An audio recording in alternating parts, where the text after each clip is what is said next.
Joseph Jerome Jerry Scalise, born December 25, 1937, is a Chicago mobster and a high-ranking member of the Chicago Outfit criminal organization. He is most known for stealing the Marlboro Diamond in London in 1980, and also for serving as a technical advisor on the 2009 film Public Enemies. On August 29, 2012, Scalise was sentenced in a Chicago federal court to 106 months in prison after pleading guilty in January 2012 to racketeering. Early years. In March 1961, the Chicago Tribune reported that Scalise had been indicted on a larceny charge involving 4 stolen automobiles. In January 1963, the Chicago Tribune reported that Scalise and Harry Ellman, who would go on to become a notorious Chicago outfit hitman, both had been arrested and charged with assaulting a Chicago police captain's son. In March 1967, the Chicago Tribune reported that Scalise had a record of arrests for possession of burglar tools, including lockpicking devices. In 1970, Scalise was sentenced to 8 years in prison on federal auto theft charges. Scalise also served as a soldier for Chicago mob boss Albert Taco, and in the 1970s, Scalise was allegedly part of the Chicago mob killing crew known as the Wild Bunch. He never was charged with any murders, however.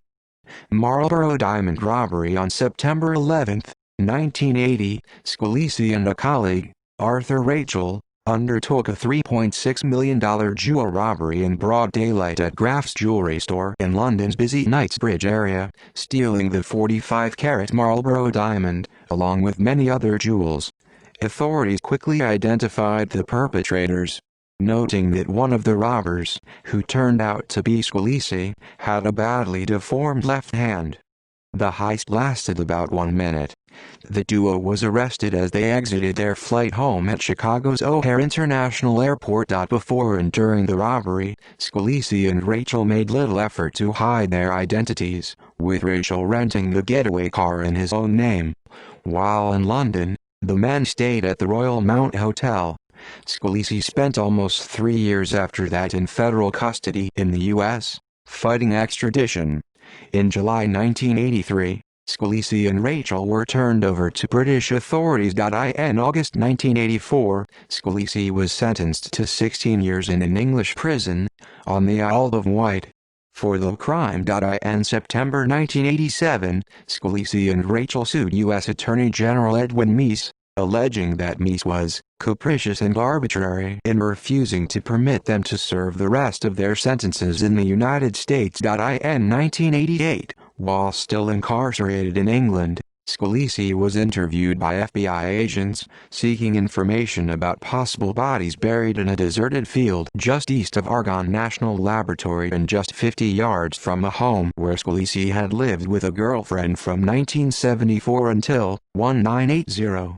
In May 1989, it was reported that a hitman for the Chicago outfit who at one time was close to Scalise had told FBI investigators that Scalise had mailed the Marlboro Diamond to his sister in New York City immediately after the 1980 heist. The Marlboro Diamond was never recovered. A cab driver in London, Paul Brick, told authorities that Scalise and Rachel had asked the cabbie to mail a package they were sending to a New York address, a package that authorities believe contained the diamond. Returned to the U.S. Scalise was released from prison around Christmas 1992 after serving more than 12 years behind bars. At that point, he moved into his father's home in Chicago's Bridgeport neighborhood. In January 1994, he was arrested and charged with possession of burglary tools. In July 1998, Scalise was indicted with 4 others in a cocaine conspiracy after a government sting. Scalise was alleged to have tried to buy 20 kilograms of cocaine from a federal informant in Los Angeles. In May 1999, Scalise pleaded guilty to the drug-related charges and agreed with prosecutors to a 9-year prison term. On September 1, 1999, Scalise formally was sentenced to 9 years in prison.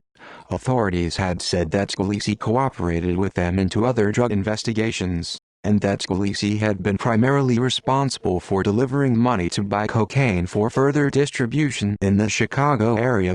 In 2007, federal investigators said publicly that they believe Scalise killed mob enforcer William Dauber and his wife, Charlotte, in Will County, Illinois. Scalise has never been charged in that murder, however, and the source told the Chicago Sun-Times that his alibi was that he was at a court hearing at the time of the slayings. Movie work. Scalise served as a technical advisor to help out with filming prison sequences for the movie Public Enemies, which was shot in Chicago and was about prolific bank robber John Dillinger. Federal racketeering charges, conviction and sentencing. In April 2010, federal authorities indicted Scalise and two lifelong colleagues, Arthur Rachel and Robert Puglia, on racketeering charges as the trio was alleged to have made extensive plans for robberies and burglaries. Among the heists the three had planned, but never carried out, were robbing an armored car in LaGrange, Illinois, and breaking into the fortress-like home in Chicago's Bridgeport neighborhood owned by the late Chicago outfit leader Angelo J. LaPietra. In January 2012, Scalise reached an agreement with federal prosecutors, pleading guilty on January 18, 2012 to racketeering and other crimes. The plea deal came as the FBI released evidence of many secretly recorded tapes of Scalise and his colleagues planning their crimes. Scalise allegedly had boasted on the recordings that he, Rachel and Puglia were too old to be recognized, and that the police would be looking for some young guy. But there's no coppers that know us today. Scalise also was implicated in a letter he wrote to corrupt former Chicago Police Chief of Detectives William Honhart, who recently was released from federal prison, that authorities had intercepted. In that letter, Scalise wrote that, "Everyone in court looks at you as guilty and that defendants often forget they did do the crime. The only approach is to make something else the issue to trick the jury." Outside court, Scalise told the Chicago Tribune's John Cass that he was writing a book about his exploits, and he explained that he pleaded guilty even though he thought he might win, because sometimes you've just got to be realistic. He also told Cass that it would have been a very interesting trial. Regarding the Marlboro Diamond, Scalise spoke to reporters outside the courtroom on the matter, responding to one reporter's question about whether anyone could recover that gem. If Lloyd's of London wanted to pay enough money, maybe they could, Scalise told reporters, referring to the insurance company that covered the loss of the diamond.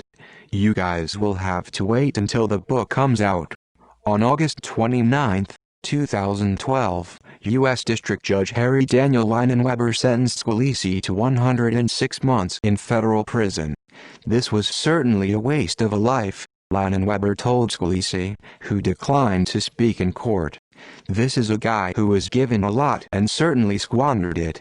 Scalise's scheduled release date is May 28, 2019, but he was released to a halfway house in the Chicago area in February 2019. Personal. Scalise's father, Louis, was a retired Chicago Park District employee. Scalise currently lives in Clarendon Hills, Illinois. He lives with his longtime companion, Linda Pizza. Scalise has a deformed left hand, which lacks 4 fingers. External links. Joseph Scalise on IMDb, retrieved March 27, 2015. References